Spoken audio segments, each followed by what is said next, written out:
Before this video begins, I would like to first apologize for the delay on my other two projects that I had promised over a month ago. If you are someone who looks through my community tab, you will see that I was meant to post a Legacy of a Chapter video for Bill and a Why No One Uses video for Jane's Perks, and they unfortunately were delayed by my 100 unique builds video taking way longer than I anticipated. That being said, you will be glad to know the script for the Bill video is prepped and ready for editing. But I decided to hold the video back for a moment as I did not want it to be washed by the flood that is the release of Springtrap. Ever since the release of Dead by Daylight, Five Nights at Freddy's has been a dream chapter for many players, and it is very clear that the chapter is doing well. The player count has reached over what Resident Evil or Tokyo Ghoul was capable of bringing. The killer is seeing a massive amount of play, and everyone is having a fun time before it was provided.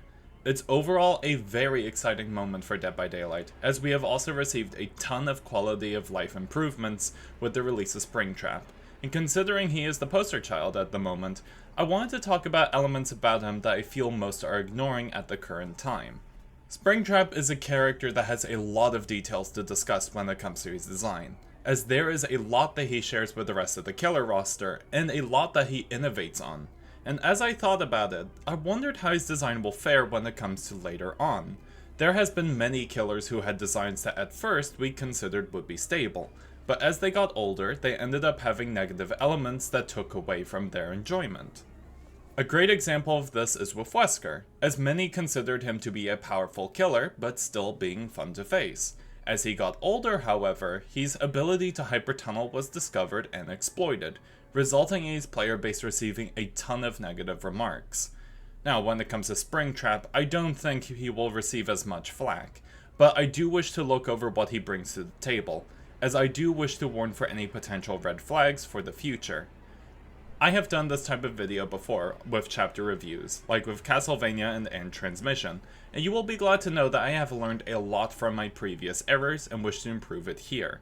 To break down what will be discussed in the video, I will go over Springtrap's abilities, then their add-on list, and then to end the video, I will provide my final thoughts on the character, both on the positive and negative elements they provide, along with recounting potential issues that behavior should keep a close eye on for the near future. You will also notice that the video will have less editing compared to what is normal for my channel, and that is because I want to start posting videos a lot sooner than my regular non-existent schedule. But I do wish to hear your thoughts on the video's structure and style, and how it could be improved for future viewings of other chapters.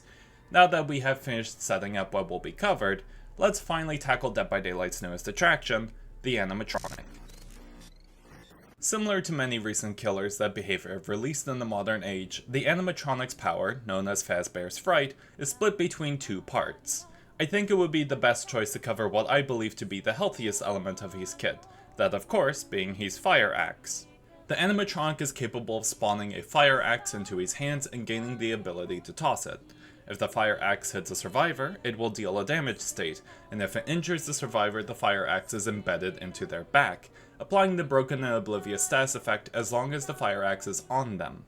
If Springtrap is close enough to a survivor with a fire axe, he can pull the survivor inwards, performing a jump scare, and immediately placing the survivor on his shoulders. The fire axe does not stay on the survivor permanently, however, as it can be removed in several different ways.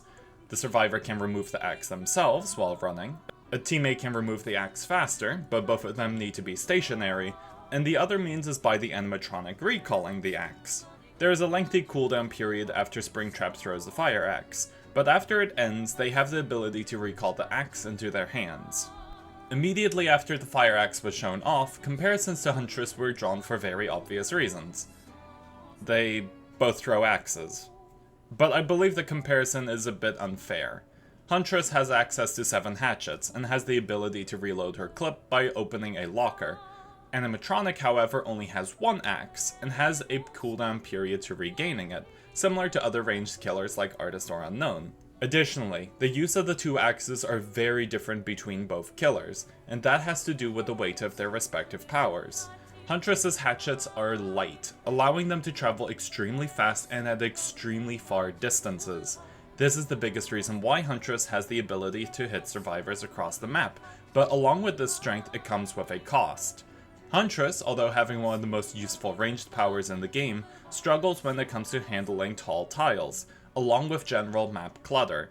This is because Huntress is placing all of her power budget into lethal long-range hits, and as a result it comes at the cost of her base movement speed and a lullaby effect to warn survivors. Animatronic instead places countermeasures into his kit to handle tiles like this, at the cost of his range being much shorter. Animatronic does not have a lullaby like Huntress does. Although he does have 110 move speed like her, he can change his move speed to 115 by tossing the fire axe, something Huntress is only capable of doing by running the Soldier's Putty add-on. This is genuinely a great design element, as now animatronic players can toss the fire axe whenever they are at a tile that 110 killers typically struggle with, and now move at 115 to secure the hit. Additionally, that heavier weight on the fire axe turns into a benefit for animatronic, as he is capable of tossing the fire axe above walls and hitting survivors on the other side. A great example I can provide is something that happened to me, where I got completely destroyed by an animatronic player who knew how flexible the axe can be due to its heavier weight. Interestingly, the only other killer who works in a similar way to this is Unknown with his UVX, but the difference is the level of forgiveness in their powers. UVX has a much more forgiving hitbox as it utilizes splash damage, but it needs the survivor to be weakened, which mostly happens by hitting a survivor with the UVX, and it can easily be removed by the survivor looking at Unknown. Animatronic has a much tighter hitbox, but comes with the reward of immediate damage in comparison. As for Huntress, she lacks the ability to hit survivors over tall structures when she is too close to them, due to the hatchet's light weight, and this is the biggest difference between her and the animatronic. Huntress's power budget is fully placed into making her long range as lethal as possible, but animatronic moves the power budget from his range into other parts of his kit. Speaking about the other parts of his kit, another element of the fire axe is when it lands on the terrain instead of landing on a survivor. It remains in the location and emits an AoE fire effect for a short time. There is no immediate threat that exists with the AoE for survivors, it only grants the animatronic killer instinct, a form of intel gathering that is beneficial, but not as powerful as a full-on aura read. The purpose of the AoE is instead for the use of animatronic's add-ons, but we will get to that part of the video later. Instead, we have one more element to discuss, that being the security doors, and I have a lot to say about them. When playing the animatronic, 7 security doors will spawn on the map close to generators, and the animatronic is capable of entering these doors at any time. Doing so allows you to teleport to any of the other doors, and grants you undetectable for a short period of time. Behavior have created several different killers with different teleporting effects. Good examples of which are Onryo with her TVs, Dredge with his Reign of Darkness, Demogorgon with his portals, the list goes on. Demogorgon in particular is a great example to compare animatronic with, as the teleportation Demo utilizes is very similar. Demogorgon is capable of setting up several different portals on the ground, granting them the ability to traverse from one portal to the next, along with applying undetectable to Demogorgon after they exit the portal. It's similar in concept to the animatronic. You go from one entry to the other, there is an animation that plays during the transition period, and you gain undetectable. But I am using Demogorgon's portal as an example to show how behavior balances teleporting abilities. Demogorgon's teleport is a very powerful tool. Not only can it provide information when they use the shred, but it allows map traversal while ignoring most of the map's unique geometry. As a result, whenever behavior design teleporting elements within the killer's power concepts, they always have a catch, something that survivors can utilize to mitigate the power of the teleportation. Demogorgon's portals, as an example again, can be destroyed by survivors when Demogorgon uses them. There is a loud sound cue for survivors when he teleports, and the animation that plays during the transition period is a very lengthy duration. So, what is the catch with the animatronic's teleport? First of all, survivors can access the security doors too. When a survivor is accessing a security door, they are granted the ability of watching from a camera sitting on top of the door. They can move the camera around to watch their surroundings, and can flip between different doors to access their respective cameras.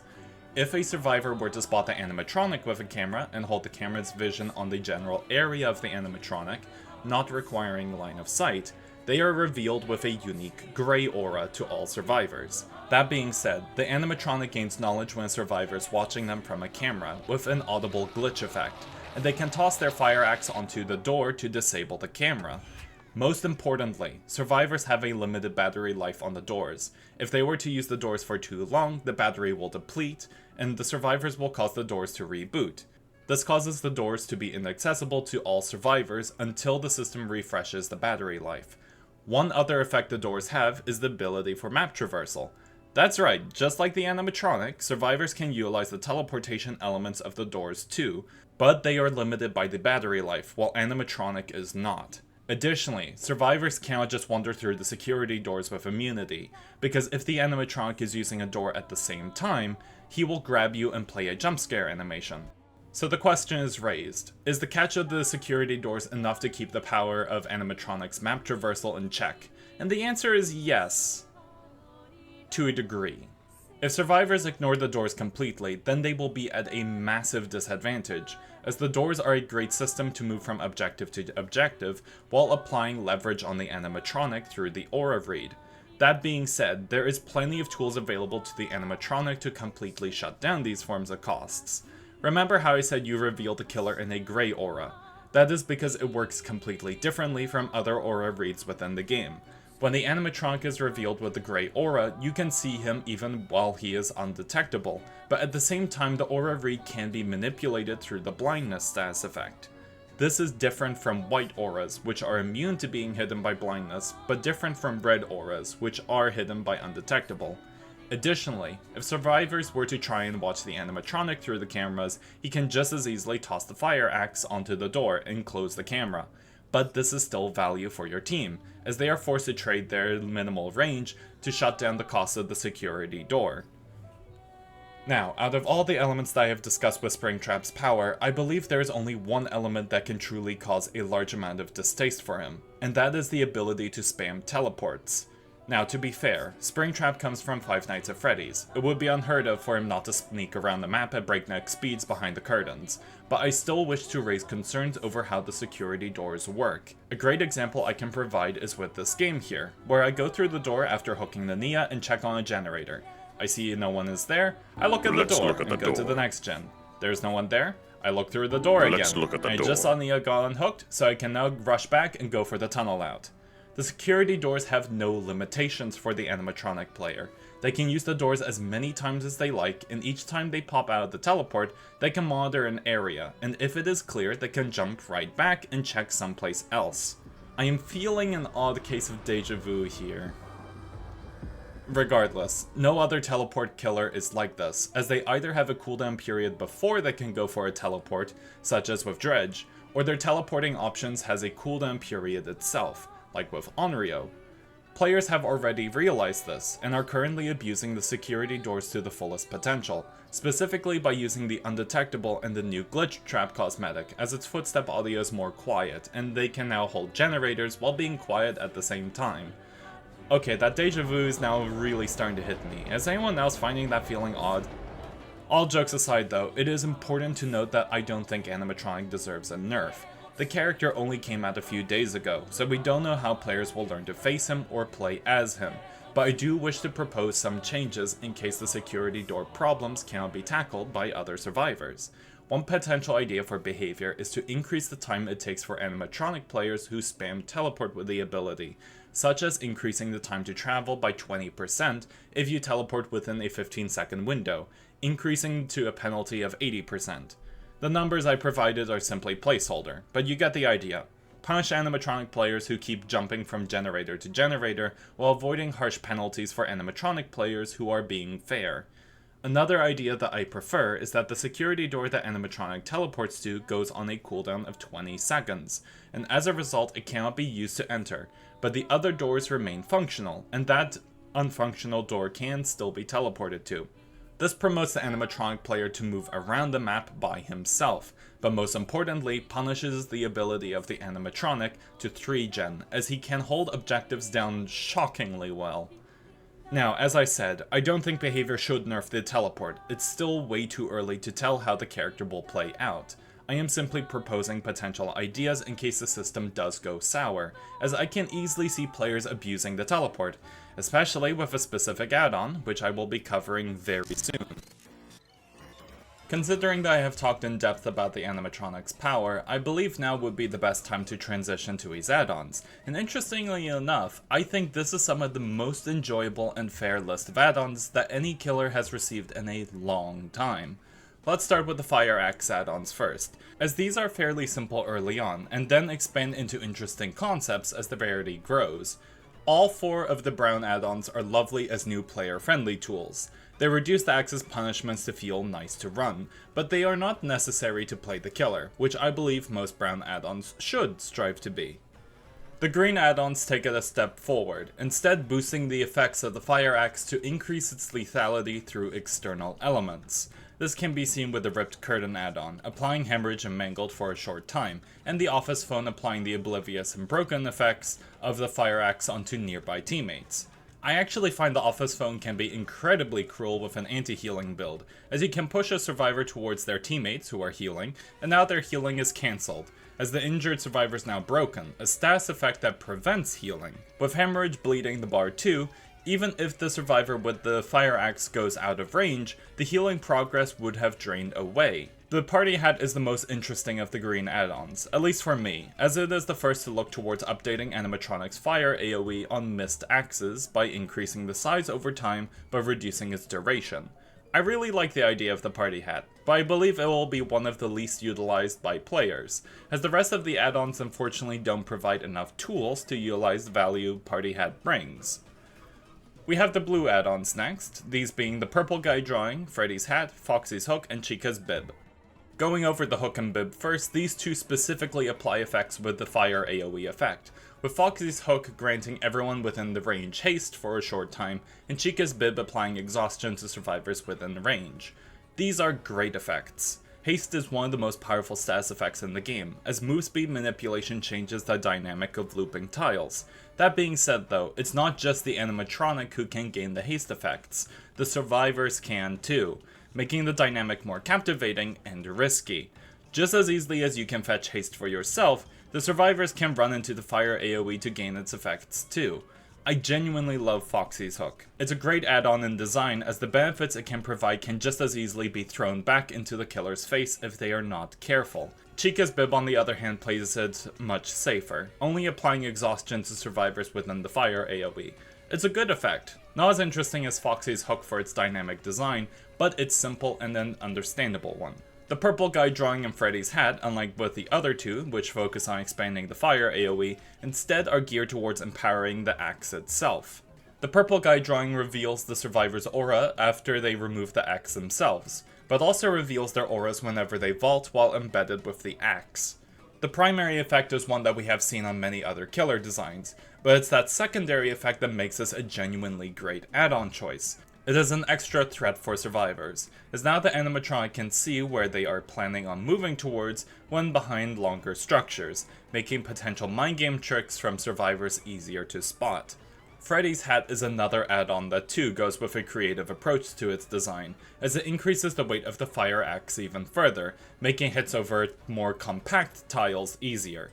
The purple add-ons are next, and just like with the brown add-ons, they all prioritize enhancing the fire axe, but they do so in really creative ways. Loot Bag is designed to be a gotcha add-on more than anything, as it blocks the exit doors for all survivors when a survivor embedded with an axe is nearby. I can easily see this add-on being a game changer to fetch one extra hook or two, but as I said, it's more so designed to give a good fright to survivors who do not expect it, and I find it very cute. The access panel works in a similar design philosophy to the loot bag. It's a gotcha add-on, focused on turning security doors into windows to throw your axe through. It definitely won't be meta-breaking for animatronic players, but I really find the access panel amazing for going the extra mile to add a brand new dynamic to the doors. It's genuinely just really goofy in design, and that is the clear goal of the purple add-ons, sheer and utter goofy antics. The Celebrate poster is an evolution of Foxy's Hook, as it expands the idea of the blue add-on in a much more dynamic way. The add-on applies a big haste boost and vault speed manipulator onto all survivors who are close to the embedded survivor. This is one of the most dynamic add-ons behavior has ever made, as now both the survivor and the killer are running through loops at much faster paces. That being said though, the add-on on its PTB cycle was really cruel to face as other survivors did not gain the boosts from the add-on, allowing the animatronic to shift focus onto a different target with a major boost to all chase focus stats. Behavior realized this flaw and transferred the boost to be specifically applied to all survivors within range of the survivor with a fire axe, making the aggressive form of play from the PTB much weaker. I gotta be honest, I really liked how Behavior handled the add-on, as it maintains its core focus on putting chases into hyperdrive while ironing out any potential flaws of making it unfair to face. The last purple add-on is the Endo CPU, which is the fourth and final fire AoE add-on the animatronic owns, and it increases the animatronic's braking speeds while in the AoE and lasting for a short period after leaving the range. It's a chase-focused stat booster, something that Behavior have done many times before, and I have no issues to note with Endo CPU's design. It's simple and it fulfills its purpose while being safe enough to not cause much trouble, but it ends up being the most plain of the four purple add-ons. The next add-ons I would cover are the Iridescents, but I first want to go over Springtrap Security Door add-ons first, as these are the ones that I think could be the most problematic. I already stated that all of the brown add-ons focus on the fire axe, so I will move on to the green rarity first, these only being the Streamers and the Security Guard badge. Both of these add-ons are number tweaks for using the door, with Streamers reducing the travel time and Security Badge increasing the undetectable duration. These are very simple add-ons, and the numbers they provide are quite normal for their rarity, although I do think the duration increase for Security Badge is slightly too high, but that could be my own bias talking. The real add-on that I have the biggest gripe with is instead on the blue rarity of add-ons, that being Bonnie's Guitar Strings. The add-on reduces the undetectable duration as a cost, but grants the ability to see the progress of generators through the intensity of the aura. This is an add-on type that exists on many different killers. Wraith has it with All-Seeing Spirit, Legion has the Fuming Mixtape, the list goes on. But the big thing to note about these add-ons is that they normally prioritize very defensive playstyles, specifically 3-genning. I mentioned the playstyle earlier, but to explain it for any new players watching the video, 3-genning as a playstyle is one that prioritizes on the killer defending 3 of the closest generators together. The key element of this is that survivors can shut down a 3-gen if they prioritize working on generators close together to split the map, allowing a decent amount of distance between them. A great example I can provide on the screen here is if you complete these 4 generators, then these remaining 3 will be split far enough that if a killer attempts to hold the 3-gen, they will struggle to cover the distance. Animatronic does not have to worry about the distance, as he has the security doors, and because of Bonnie's Guitar Strings, he will know what generators are progressing and can defend it. Now, I don't think Springtrap will become Skull Merchant 2.0. Behavior have introduced several different countermeasures to prevent this, the most obvious one being the gen kick limit. The other element is the rest of Animatronic's kit, as the best way to stop a killer from 3-genning is to give them a kit that provides several win conditions and fun gameplay options, and Animatronic is filled with unique gameplay styles. I am more so pointing out Bonnie's Guitar Strings, as it does have the potential to raise a hyper-defensive build for Animatronic, and due to the power of his security doors, it can be very abusive. It is a shame too, because I understand what the add-on is attempting to do, provide players information on where to go to start new chases. I think a better idea of Bonnie's Guitar Strings is to reveal survivors for 5 seconds that are 12 meters close to the security door you exit from, but in exchange the time to travel through the door is increased by 20%.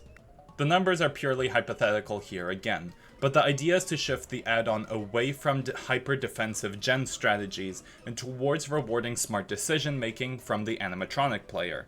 If the animatronic goes towards a door where there is survivors nearby, they are rewarded with aura reading to have a better chance at landing the fire axe. But if they choose the wrong door, they waste a little more time during the transition period when traversing through the doors. I believe this is a much more interesting and more dynamic idea for Bonnie's Guitar Strings that rewards both new and veteran players for active forms of play, while preventing the potential of hyper-defensive strategies.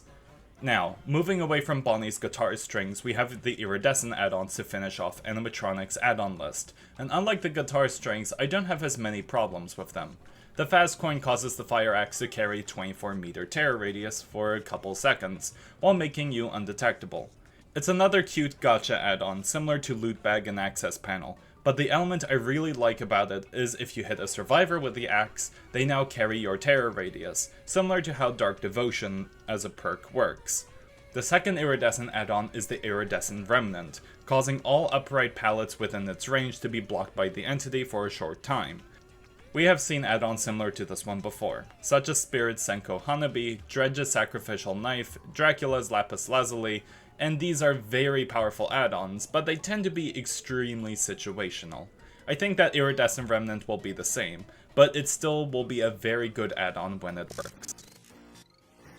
I believe I have talked about everything that I needed to for now, so I shall move on to my concluding thoughts. I believe the Animatronic is a very solid addition to the roster. His kit may borrow elements from the rest of the killers, but he introduces new elements to reinvent their functions, and through the way he utilizes his own power, its structure provides something fresh that he can call his own. That being said though, I do have some genuine concerns that I raised in the video that could easily be abused in the future, and I think that behavior should keep a close eye on them. The security doors and Bonnie's guitar strings are genuinely strong elements of the killer, and they can easily lean towards obnoxious gameplay styles if left unsupervised. I also believe there are some other things behavior can do with certain numbers on him, but those are not the focus of this video. Instead, I wanted to highlight the overall design of the kit and talk about the positive and negative elements. It is a big reason why I barely mention numbers in this video, as they can easily change over time, and I wanted the video to have the chance to age much better than many of my older projects. One last thing I will say about the Animatronic though, is that I absolutely love what Behavior have done with him. The kit he provides is both simple enough for new players entering the game to enjoy, while introducing dynamic systems for veterans to experiment with. His add-ons and overall design rewards varied forms of play, and although there are some issues that I pointed out, I believe Behavior have done an amazing job at creating a killer who genuinely provides something for all players. With all that said and done though, I have said my piece, and now it is time for all of you who have watched the video. What are your thoughts on the Animatronic? Do you think his design is done incredibly well, or do you think there's potential errors that exist that should be looked into? Additionally, if you have any constructive criticism for future videos like this one, I highly welcome it, as I do wish to post many more videos and hopefully much more often. That is all I have to say for this video. I wish you all the best of luck in your trials, everyone. You will need it, especially for the 9-year anniversary of Dead by Daylight.